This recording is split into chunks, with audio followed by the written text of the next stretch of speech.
Bonjour à tous, j'espère que tout le monde va bien. Je vais continuer l'étude des commandements de Dieu. On était rendu au 4e commandement de Dieu. On va étudier un peu le 4e commandement de Dieu avec les péchés qui y correspondent. Donc, commençons avec un signe de croix. Au nom du Père, du Fils et du Saint-Esprit. Amen. Dans le 4e commandement de Dieu, Dieu nous ordonne d'honorer ses représentants sur la terre, les parents et les autorités ecclésiastiques et civiles. Vous pouvez le voir dans Romains chapitre 13. Point 1. Les devoirs envers les parents. Nous devons honorer nos parents comme les représentants de Dieu et nos plus grands bienfaiteurs aussi. Voir Matthieu 23, verset 9. Nous devons honorer nos parents aussi en leur témoignant du respect, de l'amour et de la soumission. Le respect des parents consiste à les vénérer au fond du cœur comme représentants de Dieu et à exprimer cette vénération par nos paroles et nos actes envers eux. Voir Genèse 47,7 et 2 Rois 11, verset 19. Je vous mettrai tous les versets dans la description comme d'habitude. L'amour des parents consiste dans la bienveillance et la bienfaisance. Voir Jean 3, verset 18 et Jean 19, verset 26. L'obéissance aux parents consiste à exécuter leur ordre légitime aussi longtemps que nous sommes en leur puissance. Voir Colossiens 3, verset 20. Nous avons des devoirs semblables vis-à-vis des représentants de nos parents envers nos maîtres, nos supérieurs et envers les vieillards. Voir Lévitique 19, verset 32, Sagesse 8, verset 9, 2 Rois chapitre 4, 1 Timothée 5, 1, etc. Quatrièmement, Dieu a promis aux enfants qui respectent leurs parents une longue vie, le bonheur et sa bénédiction ici-bas. Voir Exode 20, verset 12, Éphésiens 6, verset 3, et c'est Ecclésiastique 3, verset 10 et verset 15, ou Ecclésiaste, verset 3, verset 10 et 15. Voici un peu les péchés contre le 4e commandement de Dieu. On pêche contre ce commandement quand on manque à ses parents de respect, d'affection ou d'obéissance. Voir 2 Rois 15, verset 18 et Genèse 27. Dieu menace les enfants mauvais d'infortune et de déshonneur ici-bas, d'une mort malheureuse souvent et de la damnation éternelle. Voir Romains 1, verset 30, Deutéronome 21, verset 18 à 21, Proverbe 30, verset 14, 1 Roi 4, verset 11, etc. 2. Les devoirs envers les supérieurs. Pour le gouvernement de la société humaine, Dieu a institué deux pouvoirs, le pouvoir la puissance spirituelle et la temporelle.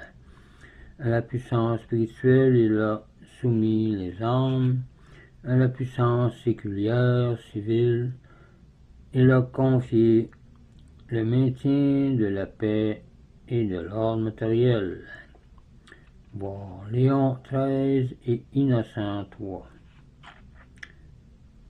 Point 2. Dieu a confié l'autorité spirituelle suprême au pape et la souveraineté temporelle au chef d'État, qui dans la plupart des pays partagent son autorité avec le peuple. Voir Jean 21, verset 17, Jean 19, verset 11 et Romains 13, verset 1. Nous avons à l'égard, point 3, nous avons à l'égard du pape et du chef de l'État des devoirs analogues à ceux envers Dieu, parce qu'ils sont ses représentants. Voir Exode 21, verset 6 et 22, verset 28. Ou Sagesse 6, verset 5. Les devoirs envers le pape sont les suivants. Lui obéir dans les choses religieuses, lui rester fidèle, le respecter et le soutenir dans sa charge pénible par nos prières et nos aumônes. Voir 1 Corinthiens 12, verset 27, 2 Corinthiens 5, verset 20, Matthieu 16, verset 18. Les devoirs envers les chefs de l'État et l'État consistent à obéir aux lois justes qu'il promulgue et non aux injustes, à lui être fidèle, à le respecter et à payer les contributions et l'impôt du sang pour les soutenir. Voir Romains 13, verset 2 à verset 5. Luc, chapitre 2,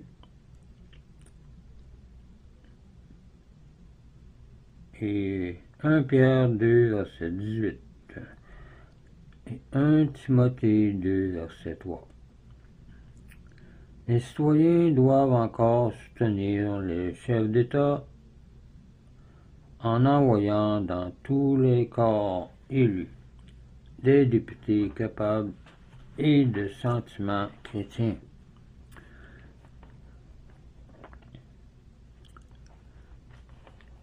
Un citoyen qui donne sa voix à un ennemi de la religion ou en politique, ou qui le fait passer par son abstention, endosse une grave responsabilité.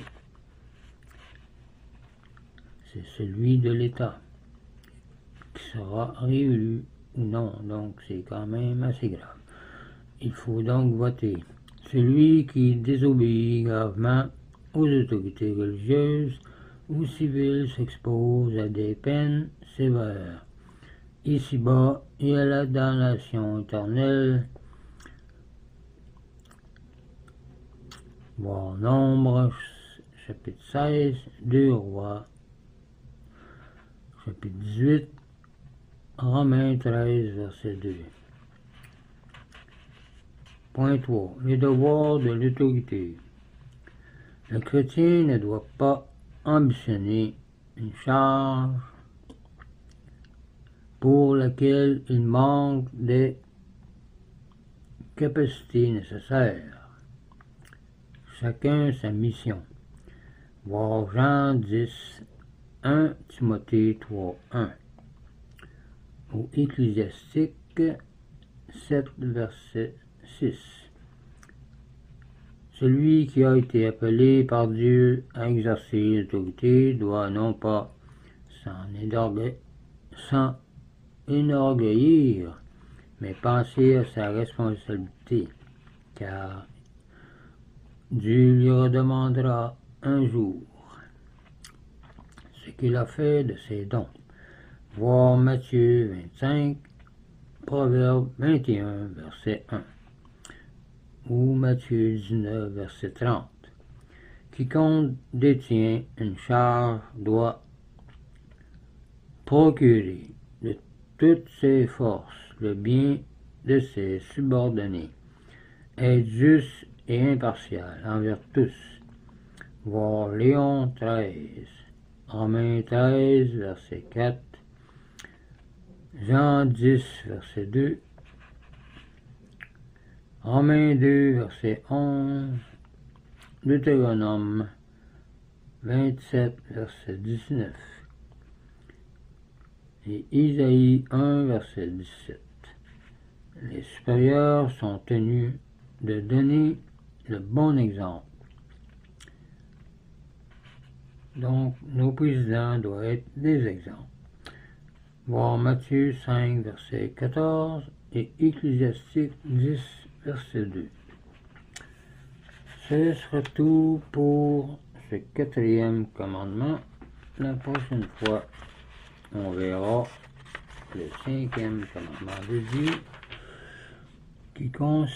qui défend d'attenter à notre propre vie et à celle du prochain, et encore d'être cruel à l'égard des animaux.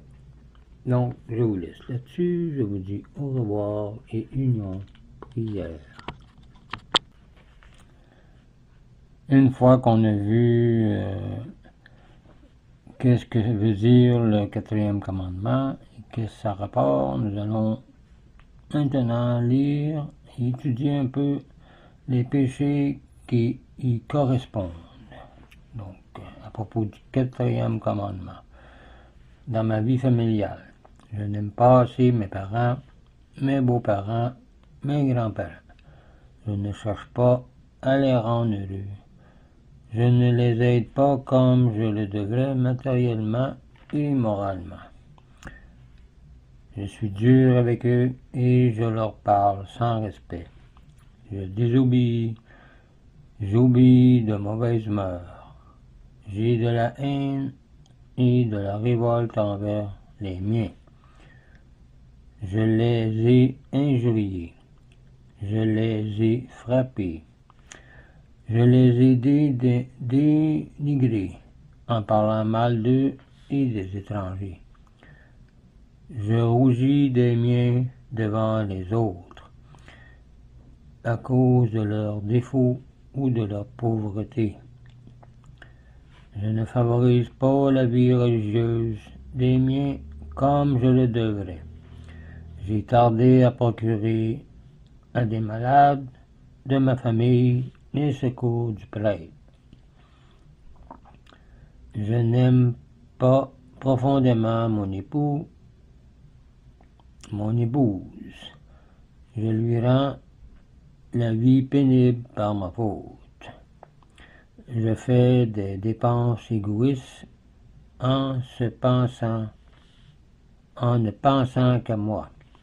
Je suis hautain, capricieux, autoritaire. Je ne m'occupe pas assez de mes enfants. Je ne leur donne pas assez de temps. Je les gâte trop.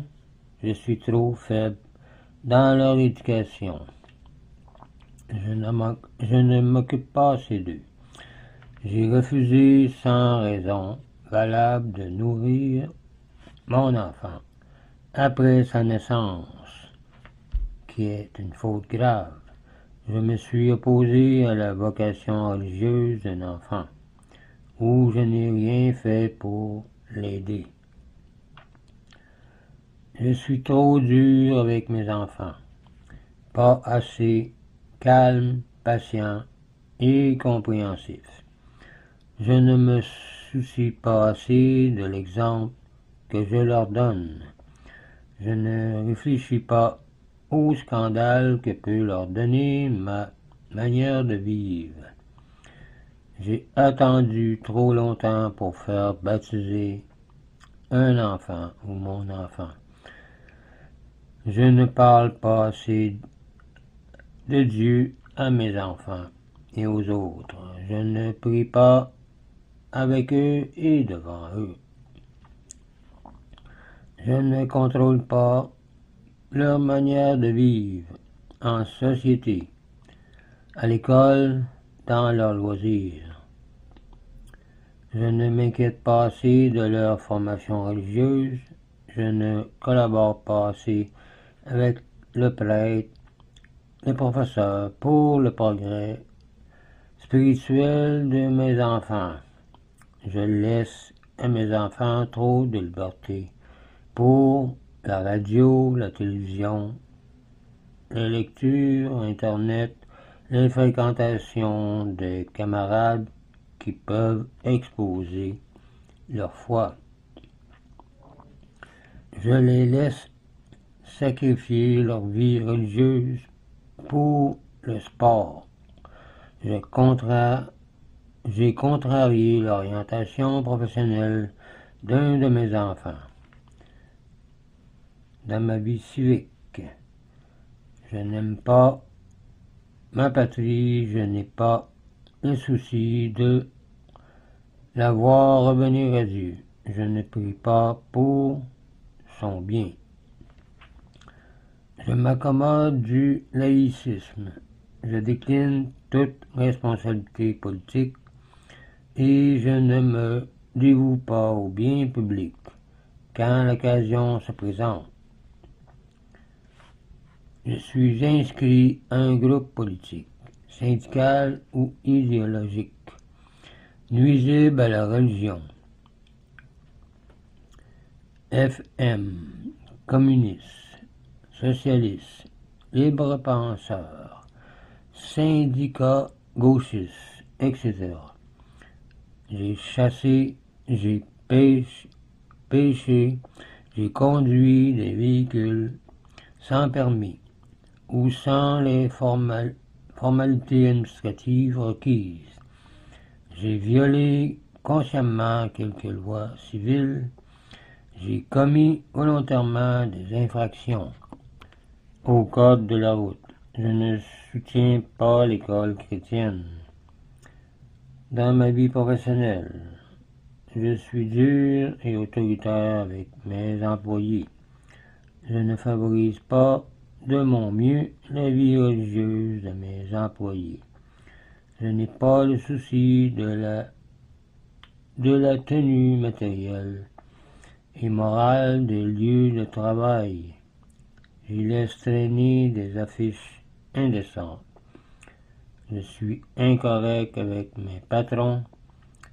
Je désobéis à mes patrons. J'entretiens le mauvais esprit dans mon groupe de travail. Je participe à des activités subversives qui troublent le travail au lieu de chercher la paix sociale. Et je suis jaloux de mes collègues de travail. Ce serait tout pour les péchés pour le 4e commandement.